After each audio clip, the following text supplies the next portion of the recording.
the design of planned attacks on buildings inside the U.S. and how operatives were directed to carry them out. That is valuable information for those of us who have the responsibility to protect the American people.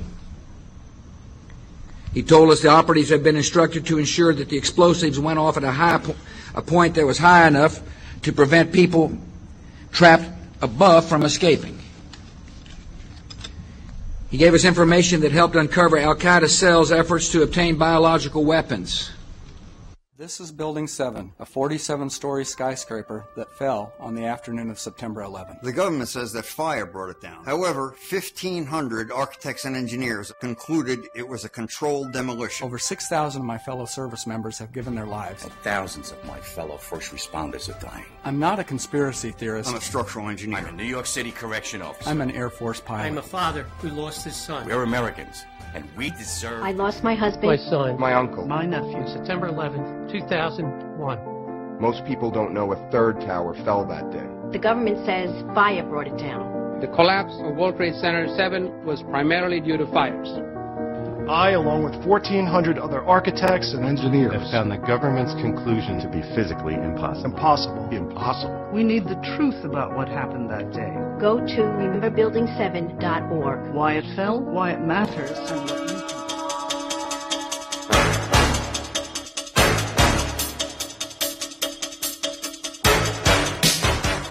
It is important to understand the difference between the term Jews, Hebrews, and Zionists. The majority of the world's Jewish population are honest, caring, honorable people who practice Judaism, follow religious tradition, and embrace good moral values. The term Hebrew refers to the Hebrew language. It also refers to the Hebrew people who are the ethnic descendants of the original 12 tribes of Israel.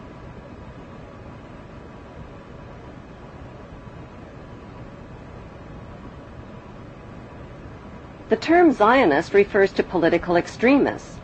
Zionists believe that the Hebrews are God's chosen race of people and that the Hebrews have a right to the land of the Muslim Palestinians.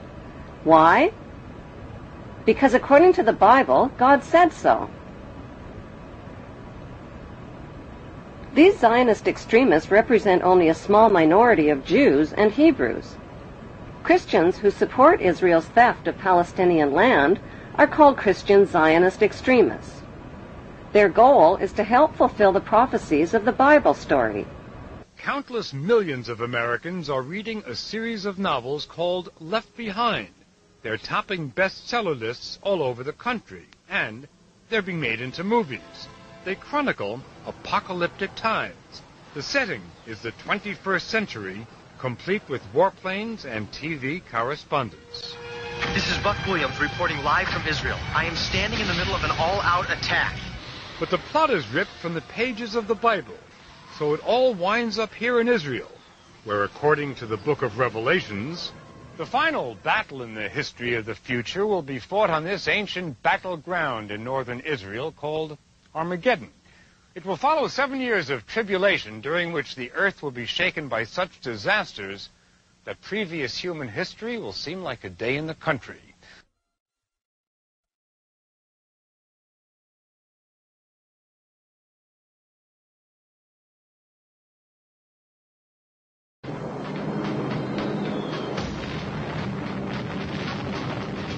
I made the only decision I ever knew how to make.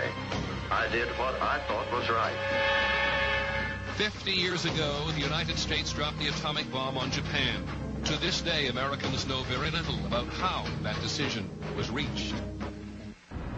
The idea that the United States committed these and other horrific crimes against humanity and participated in the 9/11 incineration of thousands of its own citizens is too frightening a thought for many to consider. But even more frightening are the consequences of denial.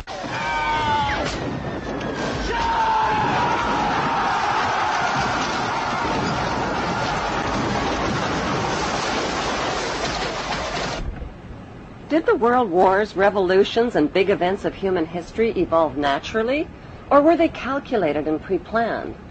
If they were pre-planned, who planned them, and what are they planning for the future of humanity? The answer to this puzzling question can be found within the boundaries of 3 of the world's most powerful cities.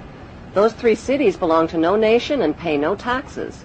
They are Washington's District of Columbia, which is not part of the city of Washington or of the United States, the inner city of London, which is not part of London or England, and Vatican City, which is not part of Rome or Italy.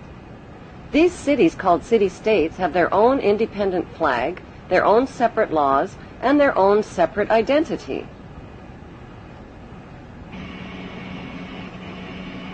Vatican City is in fact a state, the smallest principality in the world. It lies on the banks of the Tiber, completely surrounded by the city of Rome. Its status as a separate state emerged from the Lateran Agreements of February 1929. It has its own newspaper, postal service, radio and television station, its own flag, and a population of about 1,000. The Vatican also has its own army of Swiss guards, and it even has its own prison. Gracing the walls of St. Peter's Basilica is the Vatican-approved image of God, an angry, bearded man in the sky, painted by Michelangelo. Sinners who disobey God's list of thou shalt nots risk incurring his wrath and damnation and burning in Satan's eternal hellfire. Cruel and violent images of God's tortured Son, suffering, bleeding, and dying, with thorns gouged through his skull and nails pounded through his feet and hands, are on display throughout the Vatican. These images serve as reminders that God allowed his Son to be tortured and killed to save the souls of human beings who are all born sinners. These explanations and scary images are especially difficult for children to comprehend.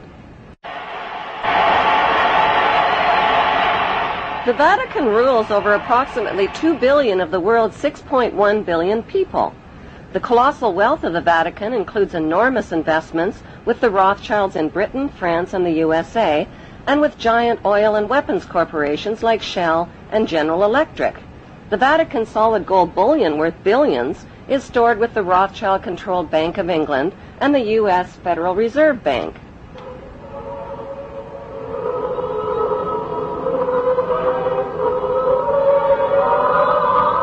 The Catholic Church is the biggest financial power, wealth accumulator, and property owner in existence, possessing more material wealth than any bank, corporation, giant trust, or government anywhere on the globe. The Pope, who is the visible ruler of this colossal global wealth, is one of the richest men on earth. While 2/3 of the world earns less than $2 a day, and 1/5 of the world is underfed or starving to death, the Vatican hoards the world's wealth, profits from it on the stock market, and at the same time preaches about giving. How did the Pope and Vatican accumulate all that wealth over the millennium? One method was to put a price tag on sin. Many bishops and popes actively marketed guilt, sin, and fear for profit by selling indulgences. Worshippers were encouraged to prepay for sins they hadn't yet committed and get pardoned ahead of time. Those who didn't pay up risked eternal damnation in Satan's oven. Pope Leo X rebuilt St. Peter's Basilica, selling tickets out of hell and tickets to heaven. During the Dark Ages, the Catholic Church not only hoarded the wealth they collected from the poor, but hoarded knowledge. They kept the masses ignorant and in the dark by denying them a basic education.